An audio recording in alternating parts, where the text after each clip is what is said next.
Olá pessoal, eu sou o Chino e este é o meu canal de cómics.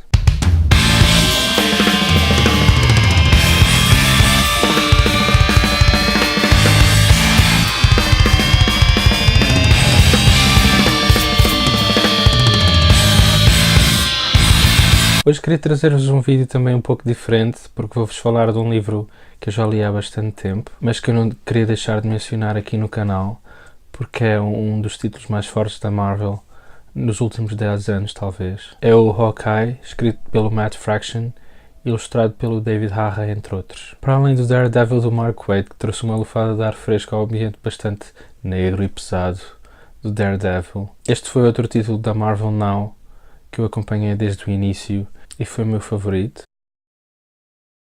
O Matt Fraction é um autor que já tem bastante nome na cena dos cómics, não só na cena alternativa, mas também ele escreveu bastantes títulos para a Marvel. O primeiro título que eu li dele foi o Immortal Iron Fist, que ele escreveu com o Ed Brubaker e que também foi ilustrado pelo David Aja, e gostei bastante desse. Depois ele escreveu o Uncanny X-Men, o Fantastic Four, o Iron Man, o Thor, mas esse eu não li. Para além do Immortal Iron Fist da Marvel, eu destacava dois títulos que ele escreveu para a Image e que são virados para uma audiência mais adulta. O primeiro é o Sex Criminals, que conta a história de um casal com um poder bastante original e improvável de parar literalmente o tempo quando atinge o clímax durante o ato sexual. Este é um título que trata de assuntos tabus da sociedade de uma forma bastante original e com os pés bastante assentes na terra, apesar de ter uma vertente fantástica também um pouco forte. Conta a história de uma maneira com que as pessoas podem identificar bastante, tanto que eu acho que é um pouco autobiográfico em algumas coisas. Mesmo o casal da história lembra-me um pouco o Matt Fraction e a mulher, a Kelly Sue DeConnick, também autora de cómics como o Pretty Deadly, o Beach Planet, entre outros. Este Sex Criminal já vai no terceiro volume e já ganhou bastantes prémios como o Eisner e o Harvey. Destaco também o Satellite Sam, ilustrado pela lenda dos cómics de adulto, o Howard Chaykin. Conta uma história noir nos bastidores do programa de TV dos anos 50 e que se foca bastante na trama da indústria de TV e de cinema nessa altura e que trata todo um variado leque de temas de uma forma bastante explícita e bastante envolvente, como por exemplo a corrupção, o abuso de álcool e drogas, os escândalos sexuais, etc. É uma história que eu acho que vale bastante a pena para os fãs de histórias assim mais adultas, como por exemplo as histórias do Ed Brubaker, o Fatal, o Fade Out, o Criminal, e também para fãs de séries de TV como o Mad Men. O artista espanhol David Aja, eu tive em primeiro lugar contato com o trabalho dele no já mencionado Immortal Iron Fist, escrito pelo Matt Fraction e pelo Ed Brubaker, e gostei bastante da arte dele. O realismo cinematográfico dos shots presentes no quadradinho e a arte sequencial bastante detalhada fazem com que as histórias, especialmente as cenas de ação, tenham um ar muito cinematográfico.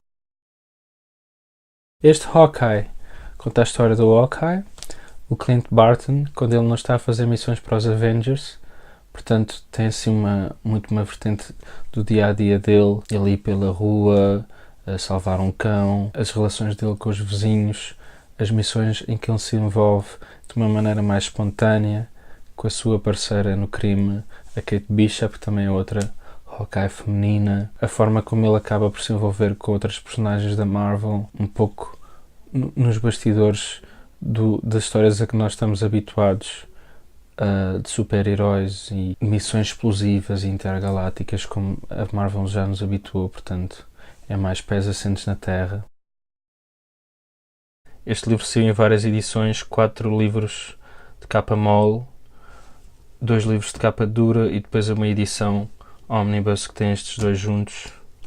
Eu não tenho a capa deste, mas é do género desta, com o número 2. Estas edições são bastante bonitas, têm o novo símbolo do Hawkeye. Este será o do Clint Barton e da Kate Bishop, com as cores invertidas. Vamos então começar por mostrar o volume 1. Tem com o desenho do David Aja, que ele me autografou numa convenção. E esta primeira parte tem do número 1 ao 11, que é a primeira metade da história. Começa com ele a cair de um prédio. E tem aqui a introdução.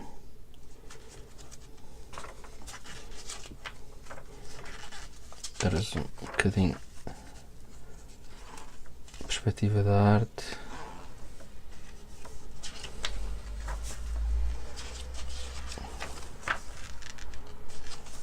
Bastante estilizada, bastante simples, mas na minha opinião espetacular.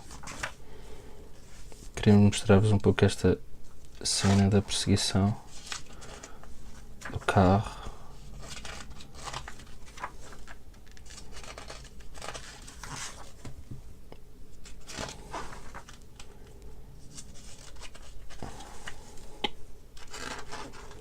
Ação espetacular.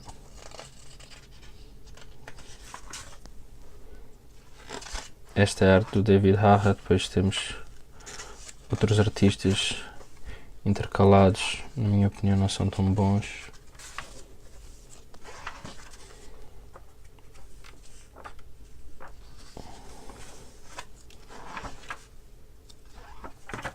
Aqui já é outro.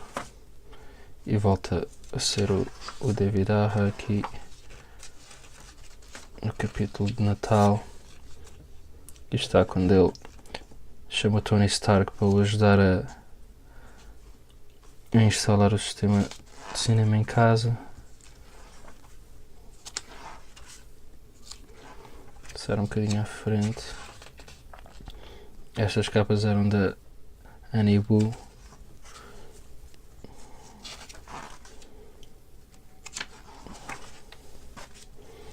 Este é um bom exemplo de uma capa do David Harra, bastante simples e bastante estilosa.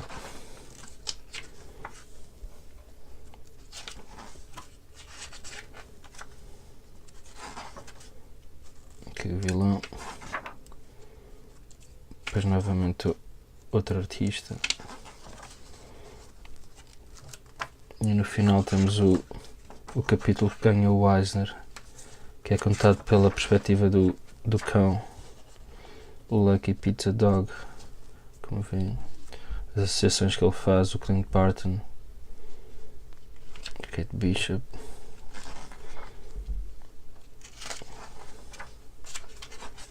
Bastante original.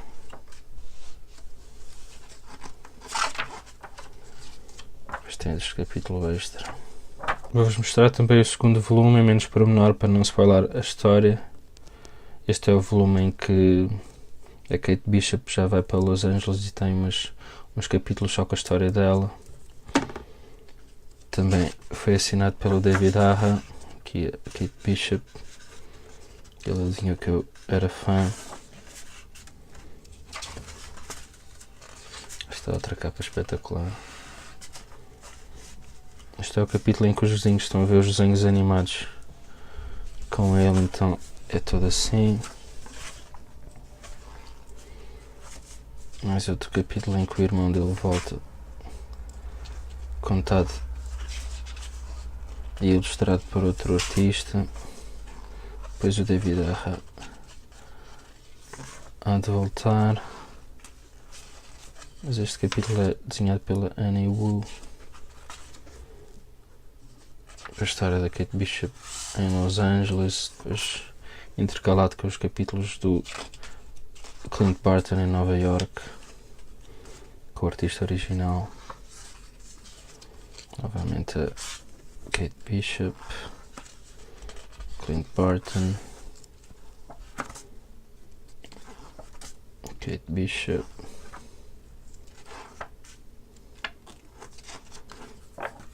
Lá está o capítulo em linguagem gestual, quando ele fica surdo. A arte da Annie Wu também é bastante interessante. Foi uma boa escolha para a versão feminina do OK. E aqui já é o capítulo final, não quero spoiler muito. Então, vamos terminar aqui com os extras.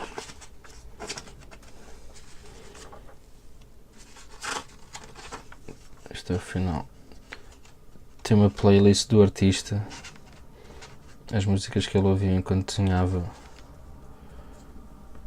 estes capítulos. E é isso. Queria destacar em primeiro lugar a originalidade da história, que acaba por ser um pouco a vida privada de um super-herói, que não é algo que seja muito comum, especialmente no mainstream da Marvel. Também a forma como ele cria capítulos bastante originais e bastante contemplativos, por exemplo, o capítulo em que o Clint Barton fica surdo e que o capítulo é quase todo descrito em linguagem gestual, o capítulo que é contado do ponto de vista do cão, ganha o Eisner para o melhor single shot e que realmente é fantástico, em que temos que absorver todos os pormenores da arte, que lembra até um bocadinho os painéis do Chris Ware, em que temos que analisar cada detalhe para conseguir absorver a história. O facto das outras personagens se envolverem com o Hawkeye de uma maneira bastante espontânea e aparecerem na história de uma maneira um pouco imprevisível, mas credível, em cenários do dia-a-dia, o que faz com que vejamos, por exemplo, a Black Widow aparecer lá em casa dele para pedir opiniões, o Tony Stark, que o Clint Barton liga para a casa dele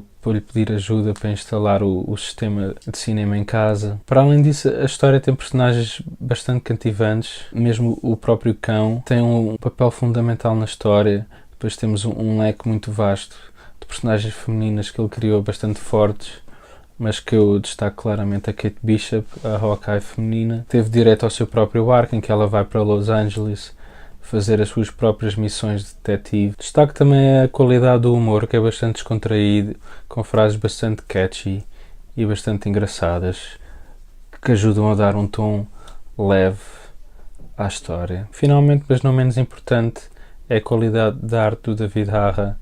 Mais uma vez, a forma como ele organiza os painéis e os pequenos pormenores da arte dele, com que fazem com que tenhamos que absorver todos os pequenos detalhes para poder envolver-nos totalmente na história, e também como ele organiza a arte sequencial de uma forma bastante cinematográfica, como por exemplo na cena da perseguição do carro que eu vos mostrei, está excelente. Além disso, também é incrível como ele consegue ter uma arte tão simples e tão rica ao mesmo tempo, e isso já foi também bastante aclamado pela crítica, e ele ganhou 2 anos seguidos o Eisner para melhores capas e 1 ano o Eisner para a melhor arte interior. Este é um título que eu recomendo claramente, não só para os fãs da Marvel, mas também para todos os fãs de cómics no geral. Foi das melhores coisas que eu li da Marvel nos últimos anos. Já me foi bastante aconselhado a Miss Marvel, mas eu acho que vai ser bastante difícil bater esse Hawkeye, mas fico curioso para ler. Deixem então os vossos comentários e opiniões se já leram este Hawkeye, se têm outros títulos da Marvel que acham que também sejam bons e que se calhar vocês possam achar que são melhores do que este Hawkeye. Se gostarem do vídeo, subscrevam, partilhem, apoiem o canal e participem. Deus, obrigado.